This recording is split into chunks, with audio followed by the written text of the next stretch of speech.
네, 여러분 반갑습니다. 능엄경이야말로 참 이게 불교에서의 수행과 깨달음에 대해서 총 정리해 놓은 경전이에요. 백과사전 같은 경전이 어떻게 보면은 불교는 다른 종교와 다른 점이 수행이 들어가 있다는 거예요. 다른 종교에는 수행이 있을까요? 없을까요? 없어요. 왜 수행이 없을까? 모든 것은 신의 뜻이기 때문에 내가 무슨 수행을 해서 내 팔자를 고치려고 한다는 것 자체가 말이 안 된다는 거예요. 능엄경은 불교의 수행을 총정리한 거예요. 총정리. 예. 몸보기, 마음보기, 성품보기 세 가지로. 예. 그래서 우리가 앞에서 안이비설신의 이거 눈, 귀, 코, 혀, 몸 뜻, 그 다음에 색성향, 미촉법 이런 것은 다 몸보기나 마음보기의 일환인 거예요. 그 다음에 안이비설신의가 색성향, 미촉법을 만나서 생기는 이식작용, 안식, 이식, 비식 이거 다 느낌보기 이런 거예요. 그러니까 몸보기, 느낌보기, 마음보기의 범주에 다 들어갑니다. 그 다음에 우리가 지금 하고 있는 7대 그러니까 육근, 육진, 육식, 7대 이렇게 해서 25가지라고 그랬죠. 25가지가 다 깨달음을 얻을 수 있는 바탕이 된다 이거예요. 왜 그러냐? 이 25가지가 다 불성이기 때문에 열애장이기 때문에 여기서 이제 열애장이라는 표현을 썼어요. 열애장이나 불성이나 같은 말입니다. 이게 다 열애장이라는 거예요. 다 앞에서 다 배웠죠? 이제 배운 지가 좀 오래돼서 다 반납했지만 다시 한번 기억을 하면은 오은이 열애장이다. 육근이 열애장이다. 12처가 열애장이다. 18개가 열애장이다. 다 이렇게 배웠단 말이에요. 그러니까 눈에 보이는 모든 것들이 다 열애장이다. 열애장 묘진여성이다. 묘한 진여의 성품. 그게 바로 불성이죠. 사람들이 이제 불성을 우리가 지니고 있다 그러면은 가장 착각하기 쉬운 게, 내 몸뚱이가 이렇게 있고, 내 몸뚱이 속 어딘가에 마음이 있고, 또 마음속 어딘가에 불성이 있다고 이렇게 생각하기 쉬워요. 이 착각을 빨리 벗어나야 돼요. 이거 못 벗어나면은 절대 이게 사람이 클 수가 없어요, 그릇이. 이게 제일 큰 게 몸. 그 다음에 몸속 어딘가에 마음. 또 마음속 어딘가에 성품, 불성. 있다고 생각하면 이 마음은 최소한 몸보다 클 수는 없죠. 내 몸뚱이보다 작아, 이 마음은. 그 다음에 불성은 내 마음보다 더 작아. 아무리 커도 내 몸을 벗어날 수가 없어. 이거를 빨리 깨야 여러분들이 큰 마음이 될 수 있어요. 마하살이 될 수 있어. 보디사또와 마사또와 대신범부. 보살은 대신범부라 그래요. 마음이 큰 중생이다 이 소리예요. 이게 거꾸로 이게 바로 이거를 전도망상이라 그래요. 거꾸로 된 잘못된 생각이다. 반대라 그랬죠? 오히려 이게 성품이야 이게 다. 예를 들자면 이 칠판이 다 성품이야. 여기서 한 생각 일으킨 게 마음이에요, 마음. 그 마음이 똘똘 뭉쳐서 생긴 게 몸인 거예요. 이렇게 생각해야 돼요. 여러분들이 우리 행불선언에서 하는 108참회 발언문에 보면은 이게 나오죠? 마음이 몸속에 있는 것이 아니라 몸이 마음속에 있습니다. 성품이 마음속에 있는 것이 아니라 마음이 성품 속에 있습니다. 이 거꾸로 깨져야 그래야 최소한 내 몸, 이게 내 몸이다 그러면 내 마음이 내 몸보다 클 수 있는 거죠. 그래야 다른 사람을 포용할 수가 있죠. 내 마음이 내 몸보다 작으면 여러분을 제가 포용할 수 있겠어요? 없겠어요? 없어요. 도저히 이해 못해요. 왜 저런 짓을 하지? 왜 저러고 있지? 왜 저런 말을 하지? 전부 이해가 안 가는 거예요. 왜? 내 마음은 내 몸 안에밖에 없으니까 여러분들을 끌어안을 수가 없는 거예요. 내 몸보다 크게 마음을 써야 여러분을 끌어안을 수가 있고 이해할 수가 있고 있는 그대로 봐줄 수가 있는 겁니다. 그러니까 마음이 옹졸한 사람은 항상 따지잖아요. 항상 남 보고 시비하잖아요. 그래서 우리가 중요한 게 몸보다 마음이 커야 되고 마음보다 여러분들이 가지고 있는 성품, 불성이 더 크다고 생각해야 돼요. 억지로라도. 그래야 처음엔 억지로 해야 돼요. 왜냐하면 습관이 이렇게 돼 있다니까 사람들이. 대부분 어떻게 생각하냐면 너 마음이 어디 있어? 네 마음 어디 있어? 그러면 글쎄 몸 안은 어딘가 뭐 머리에 있나? 가슴에 있나? 아니면 전체에 퍼져 있나? 뭐 기캐야? 자기 마음이 몸속에 있는 줄 안다니까. 그거부터 빨리 버려야 돼요. 그렇게 생각하고 있으면 그렇게 돼요. 내 마음은 내 몸속에 있어. 어디라고 꼭 집어 얘기할 수는 없지만 하여튼 뭐 어딘가 하여튼 몸 전체에 있다. 몸 전체에 있다 그래도 몸보다 클 수는 없어. 그러면 절대 남을 포용 못합니다. 최소한 내 마음은 요 법당만은 하겠지. 그러면 여러분들을 포용할 수 있는 거예요. 여러분들이 다 내 마음 안에 들어와 있는 거예요, 지금. 지금 최소한 강의하는 순간은 여러분들이 내 마음 안에 들어와 있습니다. 저 최소한 이 법당만을 해요. 여러분들 다 내 마음 안에 넣고서 강의를 하니까 강의가 여러분들이 쏙쏙 들어오는 거예요. 그러니까 여러분들이 중요한 게 내 마음은 내 몸 속에 있다. 이거 빨리 버려야 돼요. 내 몸을 감싸고 있다. 이렇게 생각해야 돼요, 오히려. 내 몸보다는 최소한 커야 돼. 그래서 이 교실에 있을 때는 사실 마음은요, 실체가 있어요, 없어요? 없어요. 실체가 없는데 현상으로 존재해요. 아지랑이와 같고 물거품 같은 거예요. 아지랑이나 물거품이 실체는 없어요. 그렇지만 현상은 있어요. 번갯불도 마찬가지예요. 실체는 없어요. 번갯불 잡으려다 성공한 놈네 하나도 못 봤어요. 번갯불 잡으려다가 맞아 죽지. 그러나 실체는 있기 때문에 잘못하면 맞아 죽는 거예요, 번갯불에. 순간적으로 빠방 지나가지만 그렇다고 없는 건 아니야, 또. 있긴 있어. 그래서 현상을 무시할 필요는 또 없어요. 그래서 현상을 무시하면 현상이 또 나를 무시해. 이게 인과응보인 거예요. 현상을 존중해줘야 현상도 나를 존중해줍니다. 굉장히 중요한 거예요. 이게. 거기까지 가야 공즉시색이 되는 거예요. 색즉시공은 현상을 무시합니다. 색즉시공, 현상을 무시해. 현상은 다 공한 거야. 텅 빈 거야. 아무것도 없어. 집착할 거 하나도 없어. 이렇게 돼버리면 색즉시공이 돼요. 돌을 무시해버려, 막. 황금을 보기를 돌같이 해라. 공즉시색을 가면 뭐라 그랬어? 황금을 보기를 뭐처럼 봐야 돼? 황금처럼 봐야 되는 거야? 그게 제대로 보는 거예요, 그게. 황금을 뭐처럼 봐야 돼? 황금으로 봐야 되는 거예요. 왜 황금을 돌같이 봐? 황금을 황금으로 보는 게, 다만, 처음에 공부 시작하기 전과 다른 것은 황금을 황금 이상의 것으로 보거든, 우리는. 황금을 황금으로 보면 괜찮은데, 황금 이상으로 보니까 지나치게 탐착하고, 지나치게 막 애착하고 이러는데, 황금은 그냥 황금으로 보면 되는 거예요. 그럼 이것을 선용할 수 있는 여지가 생기는 거예요. 황금을 가지고 이웃 돕기에도 쓰고, 공부하는 데도 쓰고. 수행은 결국 뭐냐? 내가 커지는 게 수행이에요. 내가 커지는 게 수행이에요. 그래서 항상 그렇게 저는 리셋해서 나는 크고 밝고 완전하다. 이 성품자리는 크고 밝고 완전한 자리야, 이게. 굳이 말하자면. 말로 표현하기도 사실은 어렵고, 이미 말을 표현하면, 왜냐면 사람들은 크고 그럼 또 작은 걸 생각해. 밝고 그럼 또 어두운 걸 생각해. 완전하다 그럼 또 불완전한 걸 생각해. 그런데 그런 상대적인 개념의 큰 게 아니라 정말 상대를 초월한 큼, 상대를 초월한 밝음, 상대를 초월한 밝음은요, 어둠까지 포용하는 밝음을 얘기하는 거예요. 예? 상대를 초월한 큼은 작은 것까지 포함한 큼이에요. 예? 상대를 초월한 완전함은 불완전함을 포함한 완전함이에요. 야, 이거 얘기해 보니까 멋있다. 그래서 이게 크고 밝고 완전한 자리가 성품자리인데, 이 몸이니 마음이니 하는 것도 사실은 이 성품의 바다에서 일어난 물거품 같은 것들이에요. 빙상 같은 거야.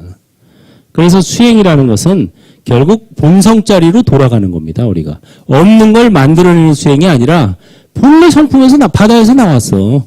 바다로 돌아가는 거예요. 그게 바람일 수행이다 하는 게 그런 의미예요. 바람일, 육바람일, 사바람일, 바람일 수행은 내가 없는 걸 이제부터 만들어가는 게 아니라 내가 본래 갖추고 있는 크고 밝고 완전한 것을 확인하는 거예요. 확인. 있는 거를 확인하는 수행이에요. 본래 부자라는 걸 확인하고 본래 부처라는 걸 확인하는 거지 이제부터 부자가 되고 이제부터 부처가 된다 이게 아닌 거예요. 그래서 행불이라는 말이 나온 거예요. 그래서 이 몸을 우리가 이제 수행도 사실은 본래 필요 없는데 곧바로 그냥 성품자리로 개합해버리면 되는데 현상에 끄달리고 있으니까 몸이라는 현상과 마음이라는 현상에 우리가 끄달리고 있죠. 예, 몸뚱이에 아직도 끄달리고 있어요. 몸에 대한 아직 이게 내 몸뚱이다라는 애착이 남아있으면은 결국은 요걸 여기서 묶이게 되는 거예요. 분별심, 이게 내 마음이다라는 애착이 남아있으면 여기서 또 묶이게 되는 거예요. 그래서 몸뚱이에 대한 애착이 사라지고, 처음에는 우리가 사실은 이게요, 공부 순서는 거꾸로예요. 생긴 순서는 여기 이렇게 왔지만은, 부처님도 일단 마음의 분별심이 먼저 쉬었죠? 마음의 분별심이 쉬면 이게 없어지는 거예요. 몸과 마음이 있었는데, 마음이 없어졌어. 그럼 뭐만 남아요? 몸만 남네. 이거 너무 쉬운 건데도 물어보면 대답을 못하는 사람이 있더라고. 그 다음에 이제 부처님께서 입적하시죠. 물론 부처님께서는 살아생전에도 몸에 대한 애착이 쉰 분이지만 그래도 어쨌든 몸이 있는 동안은 먹여주고 재워주고 입혀줘야 되는 거예요. 완전히 돌아가신 것을 빠리 니르바나 완전한 열반이라고 하는 것은 몸조차 사라진 상태예요. 몸조차 사라지면 뭐가 남아요 이제? 성품자리로 돌아가셨다 이렇게 얘기하는 거예요. 그래서 사람이 죽으면 뭐라고 얘기해요? 돌아가셨다 얘기하는 거예요. 어디로 돌아가? 성품자리로 돌아가요. 이렇게 해서 성품자리로 돌아가는 것은 진짜 잘 죽는 겁니다. 그게 바로 열반이에요. 성품자리로 돌아가면은 열반의 세계에 들어가는 건데 성품은 항상하고 즐겁고 내가 있고 청정한 그런 세계, 열반 사덕이죠. 상락, 정의 세계로 들어가는 건데 사람들이 아직 몸뚱이에 대한 착이 남아있단 말이에요. 또 마음의 분별도 있단 말이에요. 그것도 또 마음이 몸 안에 있는 줄 또 생각하고 있고. 그러니까 죽어서도 죽지 못하고 다시 자기 마음의 깜냥에 맞는 몸을 받게 되는 거예요. 자기 마음의 깜냥에 맞는 몸을 받아가지고 계속 태어났다 죽었다 하는 거죠. 그래서 이 도 닦기를 아주 잘 가르쳐준 경전이 능언경입니다. 도 닦는 방법에는 자그마치 몇 가지 방법이 있다? 25가지 방법이 있어. 25가지 방법이 있는데 25가지 방법의 공통점은 뭐냐 하면은 다 한마디로 뭐다? 관찰이다 이거예요. 관찰. 안입이 설신의를 관찰하거나 색성향 미촉법을 관찰하거나 안식, 이식, 비식, 설식, 신식, 의식을 관찰하거나 지수화풍 공근식을 관찰하는 딱 한마디로 끝나는 거예요. 관찰. 그래서 화엄경에서도 응관, 법계성 나오죠? 약인용묘지 삼세일체불 응관, 법계성 일체유심조. 응당 관찰해라. 법계의 성품을. 바로 지금 우리가 하고 있는 지수화풍 공근식이 법입니다. 이게 다 땀마예요. 법의 성품을 관찰하는 거예요. 화엄경에 말한 그 개송의 응관 법계성에 해당되는 부분이에요. 그래서 지수화풍 공근식 중에서 우리가 지난 시간에 뭐 했죠? 지대하고 화대했죠? 예, 불의 성품을 관찰하고 땅에서 흙의 성품을 관찰했어요. 이번 시간에는 물의 성품을 관찰하는 수대입니다. 아주 재밌어요. 수대. 읽어보죠. 월광동자가 자리에서 일어나 부처님의 발에 이마를 대어 절하고 부처님께 사례었다. 제가 지난 옛날의 항아의 모래수와 같은 세월을 기억해 볼 때 어떤 부처님이 세상에 출현하셨으니 그 이름이 수천이었습니다. 그 부처님께서는 모든 보살들에게 물의 정밀한 성품을 관하여 산마지에 들게 하시니 몸 가운데 수성을 빼앗지 않고 처음에는 눈물과 침으로부터 이와 같이 진액, 정리혈, 대변, 소변에 이르기까지 다 살펴서 몸속에 돌아다니는 모든 수성이 동일한 것임을 관찰하게 하며 그 수성이 몸속에 있는 것과 세계 밖의 부당왕찰의 향수에가 서로 평등하여 차별이 없음을 보라고 하셨습니다. 저는 그때 처음 그 관법을 이루었기에 다만 물만 보일 뿐 아직 몸이 없어짐은 얻지 못한 상태로 당시 비구가 되어서 방 안에서 편안히 참선을 하고 있었습니다. 그때 저의 제자가 창문을 뚫고 방 안을 엿보다가 오직 맑은 물이 방에 가득할 뿐 다른 것은 보이지 않자 어린 것이 무지하여 하나의 기와 조각을 취하여 물속에 던져 소리가 나게 하고는 힐끔 돌아보며 가버렸습니다. 제가 선정에서 나온 후에 갑자기 가슴에 통증을 느끼는 것이 마치 사리부리 위해귀를 만났을 때와 같았으므로 제가 스스로 생각하기를 지금 나는 이미 아라한의 도를 얻어 오래전에 병의 이연을 이어였는데 어찌하여 금일 호련히 가슴이 이렇게 아픈가? 장차 퇴보하여 잃게 되는 것은 아닌가 하였습니다. 그때 동자가 저에게 와서 이상과 같은 일을 말하기에 저는 곧 그에게 내가 다시 물을 보게 되거든 반드시 곧 문을 열고 물속에 들어가 기와 조각을 건져내라고 하였습니다. 동자가 가르침을 받들어 나중에 제가 선정에 들었을 때 다시 물을 보니 기와 조각이 분명하게 있었으므로 동자가 문을 열고 들어가 건져내었던 것입니다. 그런 다음에 제가 선정에서 나와보니 그때야 비로소 몸의 상태가 처음과 같았습니다. 한량없는 부처님을 만났었는데 산의 자제 통학열애에 이르러서야 비로소 몸이 사라짐을 얻어서 시방세계의 모든 향수로 더불어 성품이 진공에 합하여 둘이 아니고 차별이 없었으며 이제 열애로부터 동진이라는 이름을 얻어 보살의 모임에 참여하게 되었습니다. 부처님께서 원통을 물으시니 저는 물이 성품이 한결같이 유통함을 관찰하는 것으로 무생이를 얻어서 깨달음을 원만하게 하는 것이 제일인가 합니다. 예. 여기는 바로 수대, 물의 성품을 관찰해서 깨달음을 얻은 케이스입니다. 거기 403쪽에 보면은 몸 가운데 그 밑에 줄 이와 같이 유렉이라고 되어 있죠. 그건 오타예요. 진액이라고 고치세요. 진액, 정혈, 대변, 소변에 이르기까지 다 살펴서 그러니까 모든 물에 물기 있는 진액이라든가 뭐 침, 오줌 이런 게 다 물의 성품이죠. 피 이런 걸 다 살폈다는 거예요. 그래서 물의 성품이 동일한 것을 관찰했다. 일본의 그 유명한 그 스모 선수가 하나 있었어요. 씨름. 일본 씨름을 스모라 그러죠. 스모 선수가 있었는데 이 선수는 덩치도 괜찮고 기술도 괜찮고 그런데 꼭 나가면은 성적이 시원치 않아. 항상 뭐 제대로 실력 발휘도 제대로 못 해보고 자꾸 치는 거예요. 그래가지고 절에 가서 상담을 했어요. 그래가지고 이 스님이 너는 큰 파도를 관찰해라. 대파.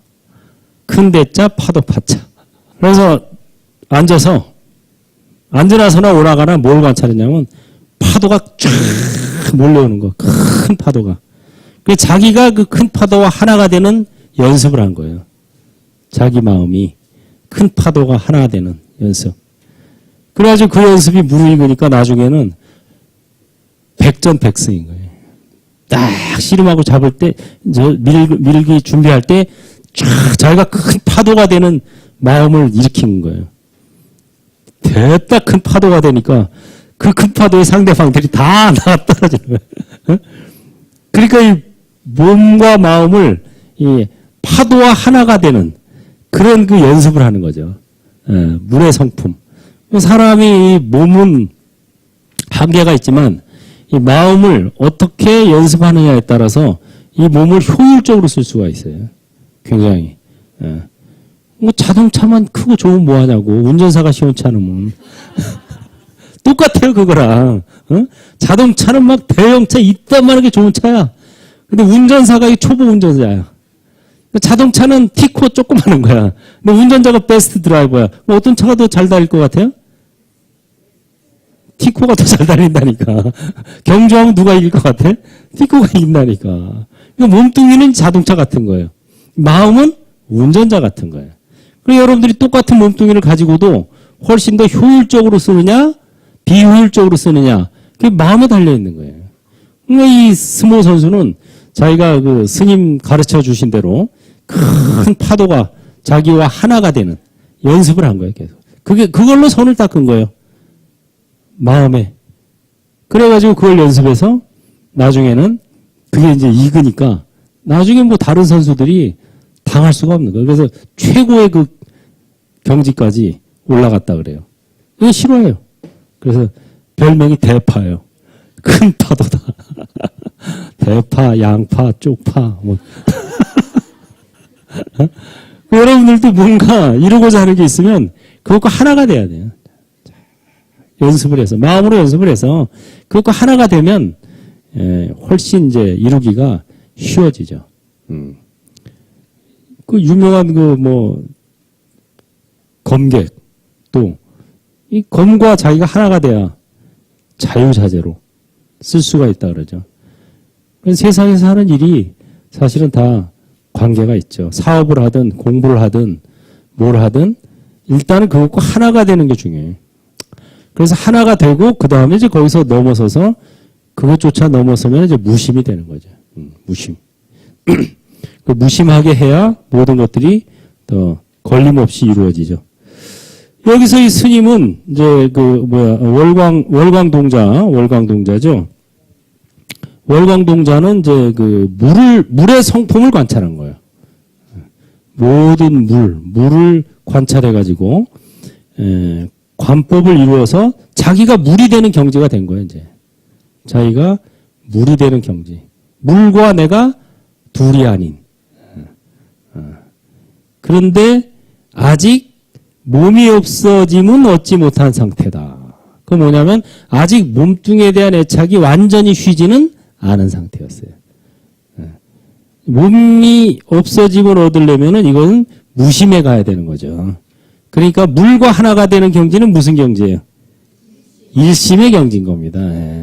물과 내가 둘이 아닌 거예요. 그러나 아직 무심을 체득하지 못했기 때문에 이 동자가 이제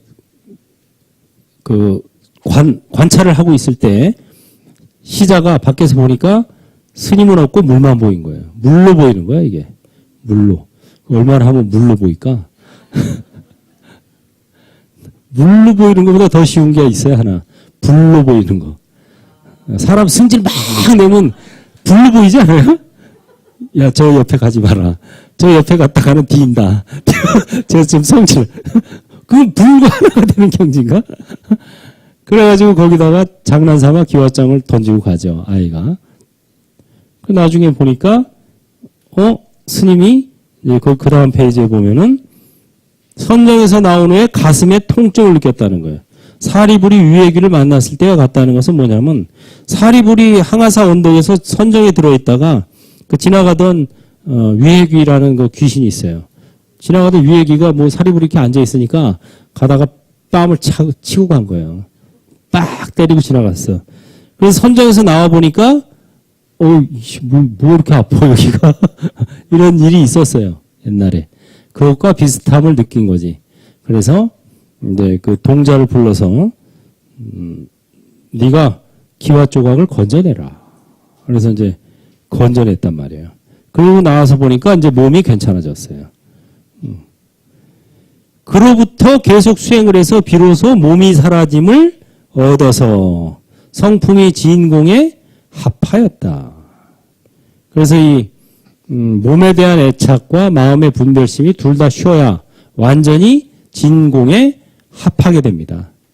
그래서 부처님께서 원통을 물으시니 저는 무리 성품이 한결같이 유통함을 관찰하는 것으로 무생인을 얻어서 깨달음을 원만하게 하는 것이 제일인가 합니다. 그래서 이제 월광동자는 물의 성품을 관찰하는 것으로서 깨달음을 얻은 사례담입니다. 그 다음 풍대 406조 유리광보살이 자리에서 일어나 부처님의 발에 이마를 대어 절하고 부처님께 사례었다. 제가 저의 지난날의 항아의 모래수와 같은 세월을 기억해 볼 때에 어떤 부처님이 세상에 나오셨으니 이름이 무량성이었습니다. 그 부처님께서 보살들에게 본각의 묘명을 열어 보이셨는데 세계와 중생의 몸이 다 허망한 인연인데 바람의 힘으로 움직이는 것임을 관찰하라고 하셨습니다. 저는 그때 공간의 알릭과 시간의 동시와 몸의 동지와 마음의 동념을 관찰하니 모든 움직임이 둘이 아니고 평등하여 차별이 없었습니다. 저는 그때 이러한 여러 가지 움직이는 성품이 와도 온 곳이 없고 가도 간 곳이 없어서 시방의 미세한 티끌같이 수많은 전도된 중생들이 다 같이 허망하며 이와 같이 더 나아가 삼천 대천 세계 안에 있는 중생들이 마치 하나의 그릇 속에서 100마리의 모기들이 우는데 좁은 곳에서 고동치고 발광하며 소란스럽게 구는 것과 같았습니다. 그러다가 부처님을 만나 얼마 되지 아니하여 무생인을 얻었으며 그때 마음이 열려 동방의 영원한 불국토를 보았고 법왕자가 되어 시방의 모든 부처님을 섬겼으며 몸과 마음이 광명을 발하여 온통 밝게 사무치고 걸림이 없게 되었습니다. 부처님께서 원통을 물으시니 저는 바람의 힘이 의지할 데가 없음을 관찰하여 보리심을 깨닫고 산마지에 들어가서 시방의 불덕에 합하고 하나의 묘심을 전하는 것이 제일인가 합니다. 예. 여기서 바로 이제 풍대죠. 바람, 바람의 요소. 근데 바람이라는 것은 말 그대로 허망한 거죠. 어디서 왔다가 어디로 가냐고. 우리가 뭐 여름만 되면 태풍이 올라오는데 태풍이 올라오다가 뭐 중국 쪽으로 틀기도 하고 일본 쪽으로 틀기도 하고 우리나라 쪽으로 지나가기도 하고 그래서 결국은 소멸되죠. 언젠간 소멸돼요. 또 생겨나서 또 올라오다가 소멸되고 또 생겨나서 올라오다가 소멸되는데 그럼 태풍이 이 바람이라는 게 어디서 와서 어디로 가는 걸까? 우리가 뭐 지도상에서는 뭐 필리핀 남부에서 생겨서 뭐 어디 한국 북부에서 소멸된다 이렇게 얘기를 했지만 그래서 이제 먼 지구 밖에서 보면은 웃기는 얘기죠. 사실 온 곳도 없고 간 곳도 없다. 그런 그 바람의 성품을 관찰해서 보리심을 깨달았다. 내무소종이요 거무소지라. 와도 쫓아온 바가 없으며 가도 이를 바가 없다. 거기 보면 그게 나오죠. 내무소종이요 움직이는 성품이 와도 온 곳이 없고 가도 간 곳이 없다. 이런 표현, 멋진 표현이죠. 그래서 삼천대천 세계 안에 있는 중생들이 그릇 속에서 모기들이 왱왱왱왱 되는 거나 똑같다. 여기서는 중생들이 정말 모기들이 왱왱왱 되는 것처럼 그렇게 정말 하는 거나 비슷하다. 그래서 이 바람의 힘이 의지할 데가 없음을 관찰해서 이렇게 되잖아요. 그러니까 뭐 관찰이야말로 수행입니다. 바람을 관찰해 보니까 바람의 힘이 와도 온 곳이 없고 가도 가는 곳이 없어. 의지할 데가 없어. 그런 걸 관찰해서 보리심을 깨닫고 삼매에 들어가서 부처님의 덕에 합하고 묘심을 전하는 것. 야, 이 전하는 것이 바로 바람의 힘으로 전해지는 거죠. 여기서 여러분에게 뭔가 이동한 거 아니에요. 제가 말로써. 이게 다 전하는 것. 이게 바람의 풍성의 덕분에 전해진다 이거예요. 옮겨진다. 움직인다. 그래서 모든 움직이는 것은 다 이 풍대, 바람이라는 요소 덕분이다. 그래서 바람을 관찰해서 깨달음을 얻은 케이스입니다. 그 다음에는 공대 허공을 관찰해서 허공장보살이 자리에서 일어나 부처님의 발에 이마를 대어 절하고 부처님께 사례었다.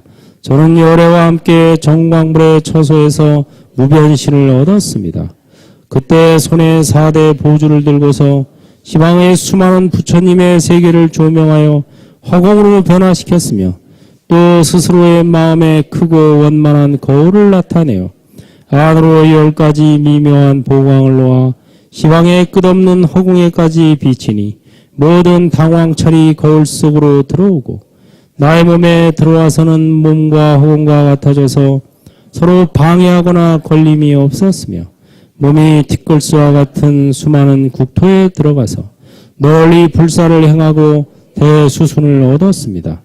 그러나 이러한 대신력은 4대가 의지할 곳이었고 다만 망상으로 생멸하는 것이어서 허공과 다름이 없고 불국이 본래 같은 것임을 자세히 관찰함으로 말미암아 얻어진 것이며 이와 같이 발명하여 무생인을 증득하였습니다.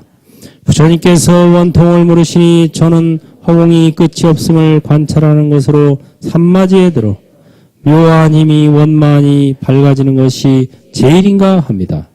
네, 허공장보살은 이제 허공을 관찰해서 깨달음을 얻은 거예요. 허공장. 허공이 끝이 없음을 관찰해가지고. 그래서 지수화풍, 공. 예, 공을 관찰한다. 부처님 당시에도 이제 어떤 비구가 수행을 하는데 이 수행이 잘 안 돼. 그래서 부처님께 찾아가죠. 찾아가서 부처님한테 수행 주제를 좀 새로 받아야 되겠다. 이렇게 마음 먹고 갑니다. 수행 주제에 따라서 어떤 것은 잘 되는 것도 있고 안 되는 것도 있어요. 사람에 따라 달라요. 또 과거생에 많이 했던 거는 좀 잘 되고 과거생에 안 했던 거는 또 잘 안 돼요. 여러분들이 이 능엄경을 지금 금생에 처음 만난 줄 알고 있지만 그거는 착각이고 과거생에 여러분들이 이거 가지고 공부를 수없이 했어요. 그래 지금 이 자리에 앉아 있는 거예요. 그 열이 있어서. 다만 그때는 공부를 하다 말다 했어요. 근데 금생에도 그래야 될까?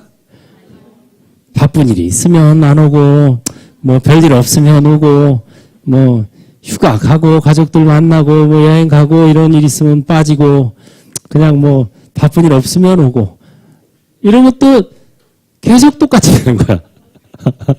다부지게 마음 먹고 내가 무슨 일이 있어도 이거는 내가 한번 금생에 내가 한번 터득을 해야 되겠다. 이런 마음가짐으로 해야 이게 변하는데 팔자가 바뀌는데 그렇지 않고 과거생에 하듯이 지금 생에도 대부분 그렇게 해요. 대부분. 하는 둥 마는 둥. 좀 하다 말다. 그러면은 이게 바뀌겠어요? 안 바뀌겠어요? 똑같아요. 그냥 계속 가는 거야. 계속 가지고 가는 거야. 내생까지. 그래서 금생에 이런 좋은 기회를 만났을 때 한번 뭔가 다부지게 한번 해보자. 이런 뭐가 좀 필요해요. 그런 결단이 필요합니다. 결단. 이 수행자도 이제 수행이 안 되니까 부처님을 찾아뵈러 가다가 오늘 가는 길에 아지랑이를 봤죠? 아지랑이가 싹 올라가는 걸 보고 아지랑이를 관찰한 거예요. 아지랑이를 관찰하고 내 마음은 저 아지랑이와 같은 거야. 아지랑이는 멀리서 보면 있기는 있는데 가서 잡으려고 그러면 있어요? 없어요? 없어요. 있기는 있는 것 같은데 가서 잡으려고 그러면 없어. 실체가 없는 거야. 그래서 내 마음도 저 아지랑이와 같은 거다. 이걸 이제 터득한 거야. 아지랑이를 관찰하면서. 그 다음에 이제 폭포 밑에서 쉬고 있었는데 가다가 쉬면서 보니까 폭포 밑에 물거품들이 계속 일어났다 사라졌다 일어났다 사라졌다 하죠. 그걸 보면서 내 몸뚱이는 저 물거품 같은 게 이거 생겨났다 없어졌다 생겨났다 없어졌다 하는 게 물거품 같은 거랑 똑같아 하고 이렇게 관찰했어요. 그러자 곧바로 부처님하고 주파수가 통해버린 거예요. 부처님께서 보신불을 나타내서 광명을 나투어서 그 몸뚱이는 지금 딴 데 멀리 계신데 이 마음의 주파수가 통하니까 바로 홀로그램을 나툰 거예요. 쫙 나투어서 광명으로 그 비구에게 옳다. 그래 생각이 맞다. 이 마음이 마음이 아지랑이 같고 몸이 물거품과 같다고 그렇게 관찰을 하면은 쾌락의 화살에서 벗어나서 염라대왕도 그대를 보지 못하리라. 이렇게 개성을 읊어주셨어요. 그 개성을 듣고 그 자리에서 아라한과를 얻게 되죠. 개성을 듣고 부처님한테. 그래서 우리가 마음의 해탈을 얻는 게 한 가지 주제만 있는 게 아니에요. 아지랑이를 관찰해서 마음의 해탈을 얻을 수도 있고 물거품을 관찰해서 얻을 수도 있고 여기서는 지금 허공을 관찰해서 허공이 어디 없는 데가 있나? 다 있잖아요. 그러니까 허공을 가는 데마다 허공을 보고 다니는 거예요. 그러면서 허공과 하나가 되어서 나중에 허공이 끝이 없음을 관찰해서 원통을 얻었다. 원만하게 통함을 얻었다. 우리가 뭔가 원통을 얻기 전에는 어딘가에 막히고 걸린다 이 소리예요. 이거에 막히고 저거에 막히고 모양에 막히고 음성에 막히는데 원통을 얻게 되면 걸림이 없어지는 거죠. 원만하게 통한다는 것은 진짜 걸림이 없어진다. 그래서 원만하게 통하는 25가지 방법 가운데 허공을 관찰하는 것도 역시 한 가지 방법입니다. 이 허공을 관찰해서 깨달음을 얻은, 원통을 얻은 이 부분까지 오늘은 했습니다. 그래서 우리가 언제, 어느 때, 무엇을 하든 관찰할 수가 있는데, 원통을 얻을 수가 있는데, 뭐를 잘하면 얻는다? 관찰을. 뭐를 하든지 간에 관찰만 잘하면 돼요. 관찰. 자기 몸을 관찰해도 되고, 마음을 관찰해도 되고, 허공을 관찰해도 되고, 뭐 물의 성품, 또는 흙의 성품, 또는 불의 성품. 이 화를 잘 내는 사람은 불의 성품을 관찰하면 깨달음이 빨리 올 것 같아. 아, 또 불이 일어났구나. 불길이 일어나는구나. 이렇게. 그래서 중요한 것은 어쨌든 관찰이다. 그래서 우리가 관찰할 수 있다는 것은 그것이 바로 우리가 가지고 있는 엄청난 능력입니다. 최고의 능력이에요. 관찰. 고통스럽다고 관찰할 수 있는 것은 엄청난 능력이에요. 그래서 여러분들이 대면 관찰을 하되 대면 관찰을 하게 되면은 분리가 되는 거죠. 애착에서 내 몸, 내 마음이라는 생각에서 분리가 되니까 상당히 좋은 것이고 부처님께서도 사선정을 닦으셨어요. 그래서 처음에 딱 이제 선정에 들어갈 때 초선부터 들어갑니다. 초선, 2선, 3선, 4선. 그 4선에 계시다가 나올 때는 3선, 2선, 초선으로 해서 이렇게 나오는 거예요. 초선은 이제 뭐냐면은 대면 관찰을 하는데 일단은 숙고와 사유를 갖추고 그러니까 억지로 생각해서 일부러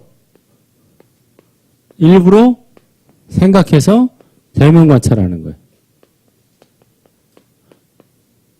하게 되면은 이때 뭐가 느껴지냐면 분리가 되니까 희열과 행복이 느껴져요. 희열 플러스 행복. 희열은 기쁨이죠. 샘솟는 기쁨. 아, 즐거운 거야. 막 우하하 이 희열이야. 행복은 좀 더 은은한 행복. 은은한 행복감이 느껴지는 거예요. 두 가지가 다 느껴져. 이거를 조금 하다 보면 일부러 안 해도 이제는 자연스럽게 저절로 대면 관찰을 하게 되죠. 저절로 하게 돼서 거기서 희열과 행복을 느끼는 거예요. 좀 깊어진 거지. 그 다음에 삼선에 가게 되면은 저절로 대면 관찰을 하는데 희열은 없어지고 뭐만 남는다? 행복만 남아. 그러니까 거친 기쁨은 없어지고 잔잔한 기쁨이 느껴진다는 거예요. 잔잔한 기쁨. 그 다음에 사선에 가면은 행복도 없어지고 평정심만 남아요. 평정. 이런 차이가 있어요. 그래서 부처님께서도 입정에 들 때는 처음에 초선에 들어가서 초선은 뭐 일부러 대면 관찰을 하는 거예요. 마음이 일으켜서 아 내가 지금부터 대면 관찰 해야지. 자 원목이 짱구가 앉아있다. 짱구가 앉아있다. 짱구가 성질난다. 짱구가 성질난다. 마음보기. 이런 식으로 하면서 일부러 이제 대면 관찰을 하는 거예요. 그러다 보면 희열과 행복이 느껴지는 거예요. 그 다음에는 일부러 안 해도 이게 이제 저절로 대면 관찰이 돼. 앉아있으면서. 그래도 희열과 행복이 느껴져. 그러다 보면 이제 나중에는 희열은 사라지고 행복만 남아. 사선에 들어가면 행복도 사라지고 평정심만 남는 거예요. 예. 이게 이제 완전 무아 상태죠. 평정심만 남아. 해인산매, 대원경지 이런 경지예요. 행복을 느낀다는 건 아직 내가 있다는 거예요. 그래서 행복을 느끼는 것조차 사라진 경지, 평정. 예. 바다가 파도가 완전히 쉬어버린 그런 상태 또는 큰 거울 같은 상태. 원만한. 그래서 들어갈 때 이렇게 들어가고 나갈 때는 여기서부터 이렇게 나갑니다. 그래서 시작할 때 초선부터 사선으로 이렇게 들어가서 사선정에 있다가 다시 나올 때는 사선에서 초선으로 해서 나오는 거예요. 그러니까 시작할 때와 끝날 때 희열과 행복을 느껴야 되겠죠? 희열과 행복을 저절로 느끼는 건 이선이고 억지로라도 희열과 행복을 느껴야 돼요. 초선은. 그러니까 뭐를 올려야 된다? 입꼬리를 올려야 된다. 참선을 시작할 때하고 끝날 때는 반드시 이렇게 시작하고 이렇게 끝나야 돼요. 그게 뭐다? 초선이에요. 이건 억지로라도 희열과 행복을 느끼게 만들어주는 거예요. 이게 초선이. 그래서 제가 이걸 준비한 거예요. 저 죽비를 때리는 것보다 낫잖아. 아프지도 않고. 그래서 시작할 때 5분, 끝날 때 5분은 여기에 유념해야 돼요. 계속 앉아있는 도중은 이제 평정 상태 4선까지 가면 행복도 슬픔도 떠난 경지지 여기는. 그래서 그냥 밋밋한 표정으로 앉아있어도 괜찮아요. 근데 시작하고 5분, 끝날 때 5분은 반드시 뭘 해야 된다?